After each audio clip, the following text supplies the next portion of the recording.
You're listening to the Sonic Drive Show with James Coombs. This is Up FM 107.5. All right, welcome back. Yes, of course, Sonic Drive on your Wednesday afternoon. Now I've got Matty C joining me here in the studio. Matt, how are you going? Not too bad. I've just gotten over I got a bit of a welcome back to New Zealand flu. Yes, yeah. We were just discussing that. There's a bit of that going. Oh goodness, bit of that going around. Yeah. So I was down in Queenstown, Dunedin on the weekend, which is probably the coldest places to be in New Zealand. Yeah, totally. Yeah. And I've just found out that there's a Matty C impersonator running around in Queenstown. Yeah, that's right. Well, I was down there about 3 weeks ago, and having a few brews as you do in the local, and I was having a chat away to this guy who he's sort of resemblance, but I was a few beers under by that point, and I said, what are you doing? He says, I'm a DJ, and I said, anyone I would know? He says, yeah, I'm from Concord Dawn.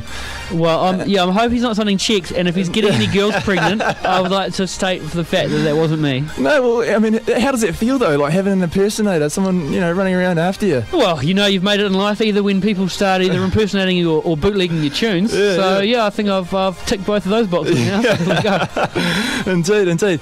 Hey, look, it's been a while, obviously since you've been up, up here anyway, and obviously since the last album as well. You're out doing the tour at the moment for the new Enemy Within album. What's been happening? Obviously, things have changed with Evan sort of going his own way, and there's been a bit of a light-up change, and it has been a while between albums as well. So I can't really come up here just. I need to have something to tell you about. Yeah, so, sure, yeah. But so he finished up a little bit over 2 years ago. Yeah. And then I had a year of doing a lot of gigs. Yeah. Went all over. Did about 7 or 8 in Russia. Went out to China, America a couple of times, and Canada, and Australia, and New Zealand, and all around Europe. Because Austria is right in the middle there. Yeah, sure. So, and bought myself some new toys. I was just peeking in at Tim's toys just before and ogling them. Isn't it like a smorgasbord of goodies? And it's like having, it's like having multiple cars to show off. Which should I drive today? Yeah, indeed. Yeah. So and then the last year I've had my head down and been making an album and trying to do some stuff that sounds like the old stuff and some stuff like this, which is more a fresher new tip, and just doing my thing. Yeah, no, for sure. I mean, how does it sort of affect the whole production thing when it's just you on your own? I mean, like obviously you've got a sounding board with Evan in the past, but how's it been sort of doing things this time around? Yeah, it definitely affects that more than the DJing. I mean, everyone says, how's the DJing mean? But for a long time we were DJing separately, and we had enough gigs to keep both of us entertained, and that was more than fine, Yeah, sure. So that hasn't changed at all. Right. So if you come to the gigs, it's not going to be like, you can't have four hands going crazy. I mean, it gets messy. Yeah, sure. Drinks are going to be spilt. But in the studio, that's where it's made more of a difference, like you say, and you don't have someone to bounce stuff off. Yeah. But and also Evan's a really, really good engineer as well. Right. So, and I'm still, I get by and it's all right, and it doesn't sound like cack, obviously, but at all. But it's still a learning process as well. Yeah. So, but I think hopefully it sounds okay, and hopefully the kids like it and can have a little boogie. Yeah. And, it is hard not having someone to bounce things off, but there's a few collaborations on there. Yeah, well, like you've obviously teamed up with a lot of guys on the album as well. I mean, how's that sort of being able to do your own thing, really, like your own sort of direction, and then having these guys come and chuck their 2 cents in as well? Well, yeah, I mean, as much as it's not. There's good and bad things. Sometimes you don't want it to be. You don't want that hi hat, or you don't want that bloody. I hate cowbells. I love cowbells. And you can go on and on about that all day, clashing heads. But also it is nice, to have someone to collaborate with, and. So I can do it either way, and like I say, there's good and bad about both. Yeah, sure. I mean, for a lot of our listeners as well, it might be a little bit younger, and maybe didn't get the whole build up of where Concord Dawn has really come from and stuff like that. How would you say your sound's evolved over the last 5 albums? I suppose it's a huge question, but between the Chaos by Design to this, obviously there's a new sound behind it as well with your own influence.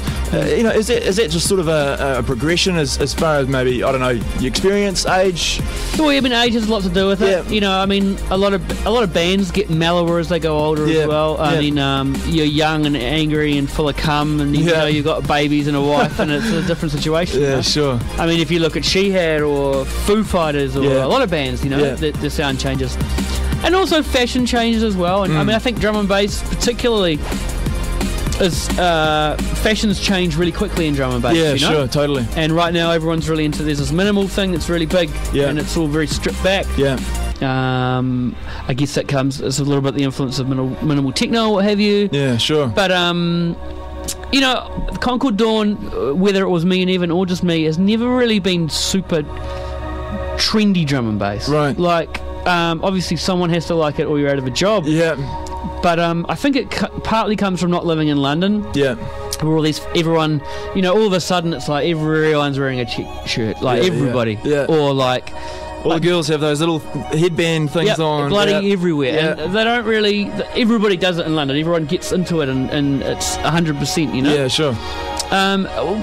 But there's a massive market for people who, you know, some people don't like stonewashed jeans, whether it's fashionable or not, you know. Yeah. So, and there's always going to be people out like that as well. And I had a really good talk to Clute about this, who's been around, and he's never really been particularly fashionable in drum and bass, but he's got a really solid following. Totally. Writes good tunes, and you know the DJs play them and all that, you know.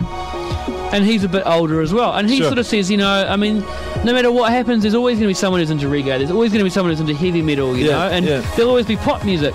And it's almost the same within drum and bass. There'll always be the popular sound, but there'll always be people who like have got way too much metal in their face who like it really, really hard. Yeah. And there's always going to be some guy who likes twitty trousers and he really likes it really, really mellow. Or whatever. And there's subgenres within subgenres these days. Totally. You know? Yeah, no, you did right. And I suppose it's just, you know, just doing your thing, and as long as you're enjoying the music as well, and you know the kids enjoy it as well, I suppose everyone wins, you know. Yeah, and I mean, the album hasn't been tried to be super dance floor. I mean, obviously it could be played on a dance floor. Sure. But then there's a bunch of 12s that came out before the album. Right. That for whichever reason or for one reason or another didn't make it onto the album. Yeah. And you know, those have been Andy C and Marky and Ed Rush and all those guys were playing all that. And, but you know, I think for an album, I don't want to write an album where you look back in 5 years and it's like, ooh, really flared? Ooh, what was I thinking? You know, I mean, it's good to do something that's kind of current and what have you. Yeah, cool. But you know, some of the albums that stand the test of time are not the ones that were maybe strictly influenced by what was hot at that moment, you know. Right. Well, what's your pick for this album? What was your favourite? You know. Oh, I love them all. You love them all, like they're all your children. But come on, there's got to be a favourite, you know. One no, because the CD's just over there. Yeah. It'll hear me. It'll get jealous. I'll get in trouble. One of the tracks will hate me forever. One of the tracks will hate you forever. Won't come and visit me in my retirement home.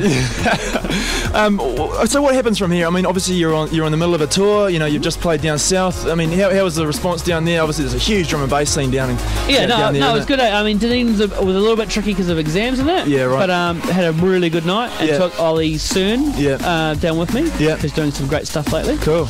And Queenstown was bananas. It was always good at Subbies. Great, they're a real sort of family down there. Like I've played for them 12 times or something. Your impersonator said he played there all the time. So I mean, it's always good to see them. I know them really well and all that. And then this weekend is going to be Greymouth and Hamilton. Choice. And last time I was in Greymouth, it was sick. There was State of Mind. Working. And Hamilton's been really surprising the last couple of times. Really? Like sort of 800 to 1,000 or something. You're kidding? Yeah, it's been really bananas. Wow. There'll be a lot of people getting pregnant or chlamydia, I'm sure. Yeah. Someone told me once about there's an area called Chlamydia Triangle or something. Is that right?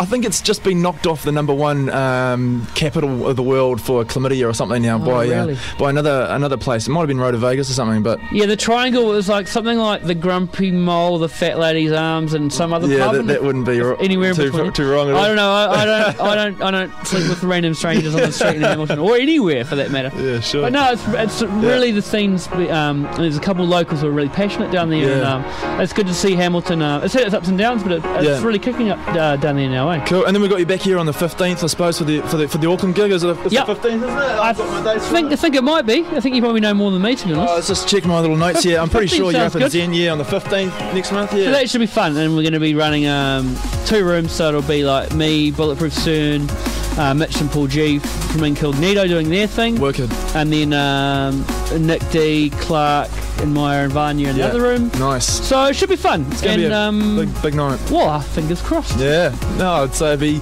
lines around the corner on the street, I'm sure. We'll see, eh? But it'll probably piss down with rain. Yeah, probably. So, I mean, from here, though, you do the album, you do the tour. Is it sort of breaks off from there on, or, on holiday for a bit, or? Well, no.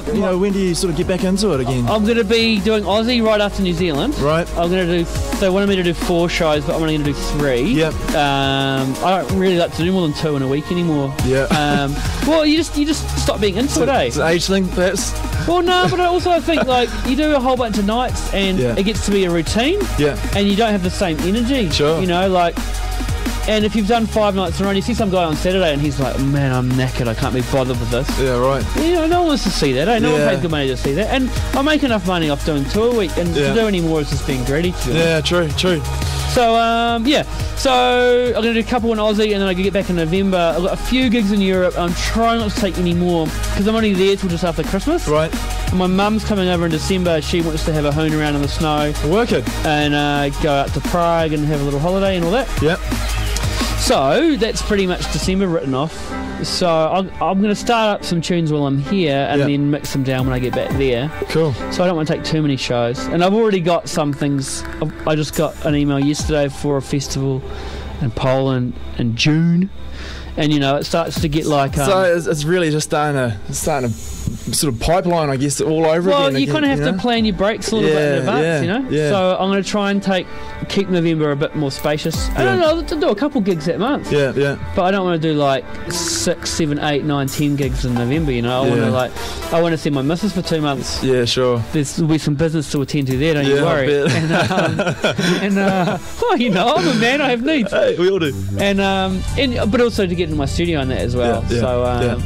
It's a shame. I do want to be doing a bunch of gigs there to promote the album, but you have to come to a point where you're like, it's got to be a balance. And I've kind of been learning that. I had that first year with Evan where I really did heaps of gigs, but I had no time in the studio. And you have to make them both work, Yeah, of course. And it would be kind of dumb if I finished an album, put out an album, and then just did like a year's worth of gigs and didn't make any tunes. Yeah, true. All over again, I'd be repeating my mistakes. Right. So, and I want to get the next one out. Probably not next year, but maybe early in the year after. Cool. So if I want to do that, I've got to start on it now. Start on it now, yeah, indeed.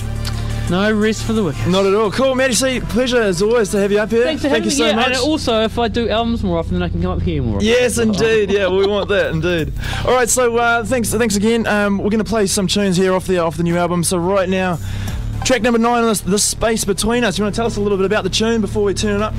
Well, you might actually be seeing this appear on someone else's album with a vocal, maybe, who didn't have time to do it for this one. Is that right? But it was originally it had drums in it actually, and then when I sort of try and piece the whole album together as an album, I sort of thought, well, maybe I could strip it back a little bit, and you don't want to have the whole album at one pace, Yeah, of course. And I've been playing it. It's actually been going off at gigs, actually, because people are sort of waiting for the drums or whatever. Yeah. And then when they realise they're not coming, they go, oh, well, I better listen to what's there, And it's I did all the bass in one take on an MS-20, like an old I know an MS-20, which I'm lucky to have. Oh, I'm jealous. And well, I did it in 2 takes and then chopped them together. Right. But it's quite live, all the manipulation and stuff, and it's quite gruntox, I think. Hopefully, on a PA, it sounds alright. Work it. Yeah. Awesome. All right, we'll turn it up. Thanks again, Matty. And if you've got any questions, I might be able to pass them on. In the meantime, 8736, of course, is the text number. I might even get you to sign a copy of the album. We might give that away to the listeners this afternoon. No worries. As long as it's not a check, I'll sign anything. No, we'll leave that to the impersonator. Exactly. Thanks again.